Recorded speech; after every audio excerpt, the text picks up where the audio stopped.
Hey, welcome back to another episode of Sound 101, the only show that I know of that we make. I'm Andrew from Deity Microphones, and that's Deity Steve.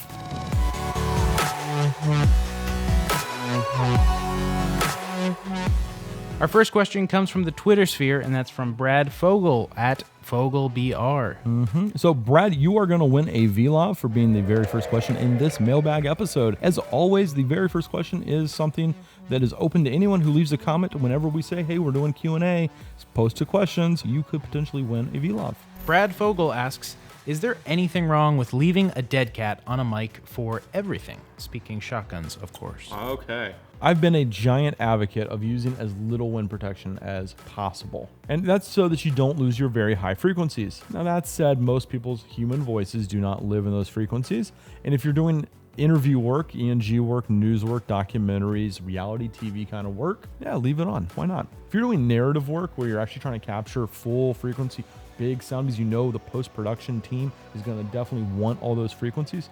Again, little as possible, use exactly what is needed for the job. If you know there is not a post-production team, you need the cleanest dialogue possible, and at the same time, you need to be ready for anything, because you don't know if your subject matter is going to get angry with the interview and just go, you know what, I'm out. I'm done. And they get up and start walking away and start walking outside and you chase them. Yeah, be ready for anything. So dead cat, you're good to go. And let's say you do lose your high frequencies for whatever reason. What you're trying to record is in the frequencies that would be kind of lost due to a dead cat. If you have a clean microphone with a low self noise and a clean preamp with a low self noise, doing some EQ in post, not a big deal. So a little high frequency boost. A little high frequency boost, not going to hurt you. So Steve, now I've got a question for you. Shoot. And that is this. Tips for easy syncing multiple audio sources for a project? Aha. The good news is that this is way easier than it used to be. You can now just use Adobe Premiere, highlight both of your audio files, right click, and there's a synchronize feature. I don't forget if it's synchronized by waveform, synchronized by audio, but it does all of the hard work for you and will match. So say you have a lav track and a boom track from the same shoot, it will match them up by waveform.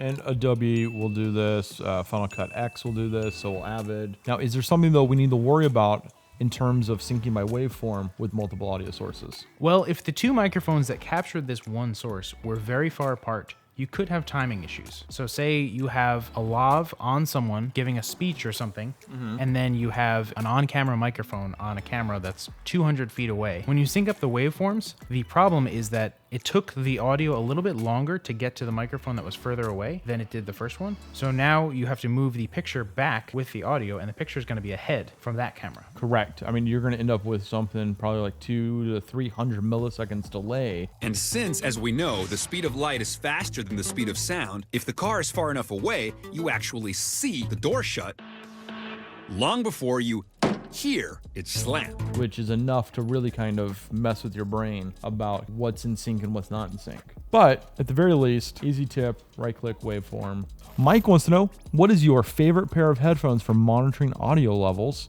Does it matter what kind you use? I will play ball and answer the question. When I am mixing music, the headphones I love are Audio-Technica's M40, the Field Serviceable Edition, which was, I don't know, discontinued, but they're great. It's only because I know them and I love them. Does it matter much what kind you use? I don't think so. People look for the holy grail of headphones, assuming that it's going to make their mix incredible and that it's going to immediately separate them from the pack, when it's not really the case. I'm sure you can speak to this more because you have more in-field experience. I also own a lot of pair of headphones. I think at this point, I own 6 pairs of Sony 7506s because I love that pair of headphones. And you love your Audio-Technicas. I love my Sonys. Does it matter what kind? No, because I know what my Sonys sound like. But at the same time, I think it's important that you don't listen to a pair of headphones that you go, oh, wow, it sounds amazing in these pair of headphones. And these headphones are unattainable, or they are adding color that you can't trust. Because then when a client listens, or listen like on a laptop, these speakers don't add that same color, and you go, that's not what it sounded like when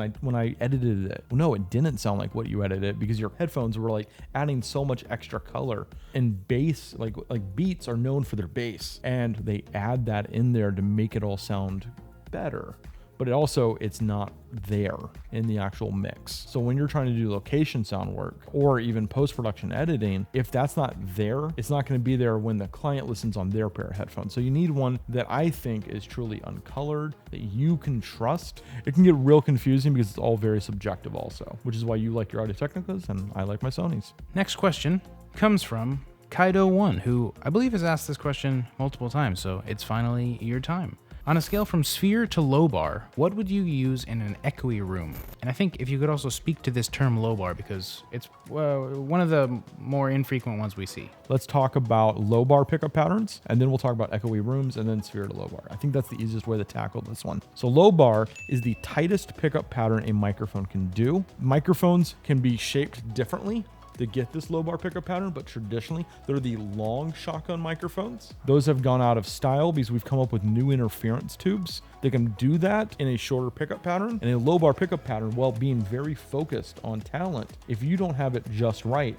or someone next to them starts talking and you swing that mic, you're gonna hear it because the volume is gonna shift that dramatically because that's how tight the pickup pattern is. So lobar is the very extreme. So now let's tackle the echoey room part. You want a microphone in the echoey room with the shortest interference tube to zero interference tube as you can.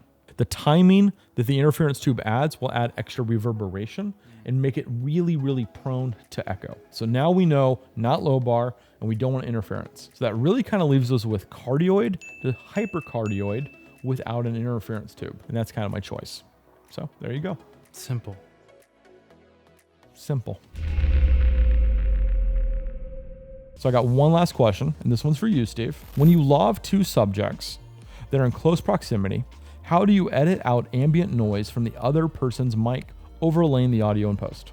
It's a great question. And we've sort of touched on this in talking about how to avoid phase issues. But another way is if you, in post, automate with keyframes the volume of the two tracks, you can make it so that when you're speaking, my track is negative infinity, and then back and forth. So this would take a while because you would have to likely do it manually. Right. So if you have an hour-long interview, it's going to take some time. But it's going to really be the most effective way of ensuring that when you're speaking, you're not hearing any of your voice from my microphone, or if we're on a highway or in some bad place where now my microphone is exclusively picking up ambient noise, you're going to hear that. So basically you would have the audio tracks in your DAW. It would look like they go like this. They exchange back and forth. Absolutely. When you're speaking, yours is up, mine's down. The and then faders are up, not the gain. Right. Right. So we're doing this with faders in post. Yes. And we do this in production. We'll do this, and I won't bring a fader all the way to infinity. I'll leave them, just kind of hovering around -30 and bring the other one up. Then I'll swap them back and forth live during an interview. That's what a sound mixer does. They mix. That's actually your job. If you are out there and you're like, oh, I'm just going to be a sound recordist and just record all the microphones on set today, cool. You're going to do what you said, and that is sit there and post and spend all your time doing that. You can also do it back and forth, mixing that stereo track. And if you do a really good mix in stereo, they can just use it. They don't have to go back to the original isolated individual tracks of every single microphone. Awesome. Yeah. It's been a great episode, and as all great things, they come to an end. It's true. Thank you guys for watching and for asking these questions. If you have questions that you want answered in future episodes, be sure to leave a comment below and hit the bell for notifications. I'm Andrew from Deity Microphones, and thank you for watching. And you're Deity Steve, aren't you? I'm Deity Steve, and also thank you for watching.